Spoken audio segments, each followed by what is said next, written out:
Hello बच्चों, आज जो है एरर कॉम्बिनेशन में हम लोग प्रोडक्ट के बारे में पढ़ेंगे कि अगर दो फिजिकल क्वांटिटीज़ को, दो भौतिक राशियों को अगर गुणन में रखा जाए, प्रोडक्ट में रखा जाए, तो उनकी एरर जो होती हैं, जो त्रुटियां हैं, वो अधिकतम मैक्सिमम कहाँ तक हो सकती हैं। ठीक है, तो हम मानते हैं कि हमारे पास जैसे मान लें एरिया होता है, वैसे ही दो फिजिकल क्वांटिटी हैं ए और बी। ठीक है, वो एक्स के साथ इस तरीके से जुड़ी हुई है। ठीक है, ये इस तरीके से जुड़ी हुई हैं आपके पास। अब देखिए आप कि x equal to A plus B है। फॉर एग्ज़ाम्पल अगर a के लिए जो एरर है वो डेल्टा a हो, तो इसको आपको मालूम है a के लिए जो लिखते हैं हम लोग, क्या लिखते हैं, a plus minus delta a। इसी तरीके से b में जो एरर है वो डेल्टा b है, और उसके लिए जो एक्चुअल वैल्यू लिखते हैं हम लोग, वास्तविक मान, वो क्या होता है, b plus minus delta b होता है। ठीक है, अगर x में एरर डेल्टा x हो तो इसको लिखने का तरीका यही है। a के लिए एक्चुअल वैल्यू क्या रखेंगे, a plus minus delta a। इसी तरीके से b के लिए डेल्टा b हो जाएगा।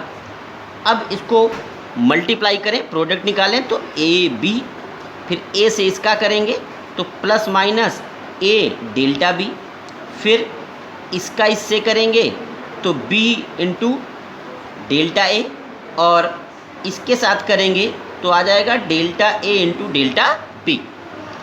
अब आप समझ रहे होंगे कि डेल्टा ए और डेल्टा बी जो वैल्यूज़ हैं वो एरर हैं, त्रुटियां हैं। ठीक है, जैसे मैं आपसे कहूँ कि वैल्यू जो है अगर वो 0.1 हो डेल्टा ए की वैल्यू, और डेल्टा बी जो है वो 0.2 हो, अगर इन दोनों को मल्टीप्लाई करोगे आप तो आप देख रहे होंगे कि 0.1 इंटू 0.2 उसकी वैल्यू जो होगी और छोटी हो जाएगी। कहने का मतलब ये है कि अगर 1 से लेसर वैल्यूज़ होती हैं तो उनका प्रोडक्ट करने पर, उनको मल्टीप्लाई करने पर वो वैल्यूज़ और छोटी हो जाती हैं। तो डेल्टा ए और डेल्टा बी का अगर प्रोडक्ट करेंगे, मल्टीप्लाई करेंगे, तो नियर अबाउट टू जीरो, बहुत छोटी वैल्यू होगी, उसको नेगेटिव कह देंगे, मतलब इसको हम जीरो मान के चलेंगे। ठीक है, तो ये हो जाएगा हमारे पास x plus minus delta X, A B plus minus A into delta B plus minus B into delta A. इसकी वैल्यू को जीरो कहा।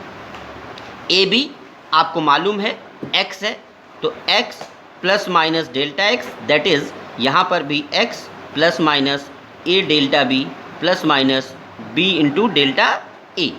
X X cancel, we can write delta X plus minus A into delta B plus minus B into delta A. ठीक है, ये हमारे पास error है। अगर पूरी इक्वेशन को हम लोग क्या करें, ए बी से डिवाइड कर दें तो ए बी, इधर भी ए बी, और ये भी ए बी होगा। ये ए बी जो है वो एक्स ही है, तो ये हो जाएगा डेल्टा एक्स अपॉन एक्स। यहाँ पर ए से ए कैंसिल होगा, plus minus delta B upon B, और इसको बी से B cancel, delta A upon A हो जाएगा। अब अगर इसके मैक्सिमम एरर की बात करें, अधिकतम त्रुटि की बात करें, कि जो अधिकतम त्रुटि है या मैक्सिमम एरर है इसमें, तो हमने आपको बता रखा था मैक्सिमम एरर, अधिकतम त्रुटि के लिए हमेशा जो एरर्स होती हैं वो पॉजिटिव होती हैं, धनात्मक होती हैं। इसीलिए इसकी एरर के लिए जो निकालेंगे वो आएगा delta B upon B plus delta A upon A आएगा। और ये जो डेल्टा एक्स अपॉन एक्स है, ये कौन सी एरर है, ये फ्रैक्शनल एरर है। ठीक है, ये कौन सी एरर है, फ्रैक्शनल एरर है हमारे पास। ठीक है, इसको कौन सी एरर कहते हैं, फ्रैक्शनल एरर कहते हैं। ठीक,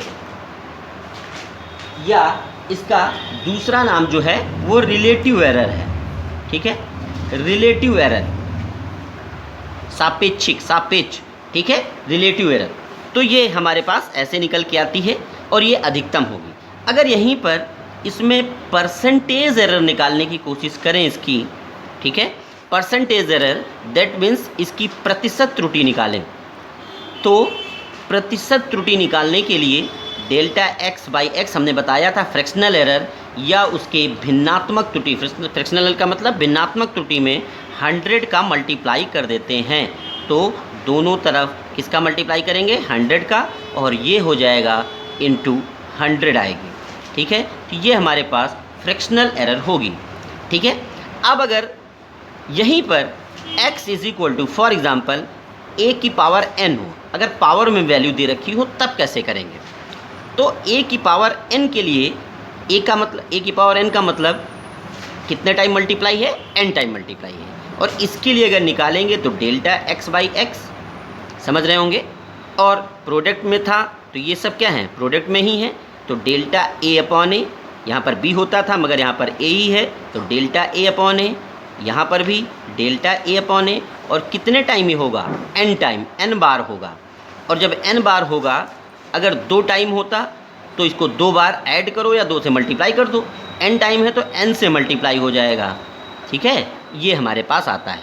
ठीक, और इसमें भी अगर हम लोग क्या करें, इसमें परसेंटेज एरर निकालने की कोशिश करें तो यहाँ पर भी 100 से मल्टीप्लाई करेंगे, मतलब ये वैल्यू हमारे पास है वो 100 से मल्टीप्लाई हो जाएगी अगर पावर में हो तब भी। ठीक है, इसके एक क्वेश्चन को हम लोग न्यूमेरिकल को लेते हैं और इसको ईजिली समझने की कोशिश करते हैं। देखिए, पहला क्वेश्चन हमारे पास ये है क्या कि the percentage error in the measurement of the length and breadth of the rectangle are this and this. कहने का मतलब है लंबाई और चौड़ाई, लेंथ और ब्रेड्थ की जो परसेंटेज एरर है, परसेंटेज एरर को शायद ऐसे ही लिखते हैं हम लोग। ठीक है, इसको भी ऐसे लिखते हैं। ये आपको दे रखी हैं, कितनी है दे रखी हैं, ये 3% है और ये जो है वो 2% दे रखी है। तो अगर ये 2% और 3% दे रखी है तो आपसे कह रहे हैं कि इसके अकॉर्डिंग परसेंटेज एरर जो है उनको कैलकुलेट करनी है एरिया की। तो एरिया इज इक्वल टू होता है लेंथ इंटू ब्रेड्थ। तो इसकी परसेंटेज एरर का मतलब delta a upon A into 100 हमको निकालना है। और अभी हमने आपको बताया कि जो मल्टीप्लाई में होता है वो क्या होगा, delta l upon L, percentage की बात है इसलिए 100 plus delta b upon B और इंटू 100। पीछे फिर से देख लें अगर कन्फ्यूज़न हो, हमने आपको बताया था कि a इंटू बी है अगर तो उसमें इस तरीके से किया जा सकता है परसेंटेज, और अगर परसेंटेज के लिए बात कर रहे हो तो 100 से मल्टीप्लाई कर लेंगे। ठीक है ना, तो उस तरीके से लिख लिया हमने। अब इसकी वैल्यू आपको दे रखी है, कितनी है 3%, इसकी वैल्यू भी दे रखी है, कितनी है 2%। तो हाउ मच, मैक्सिमम कितना हो जाएगा 5% जो होगी वो एरिया में आप एरर कर सकते हो। ठीक है, ये हमारे पास इस तरीके से आ गया। ठीक, ये आपकी बात समझ में आ गई होगी, मैं उम्मीद करता हूँ।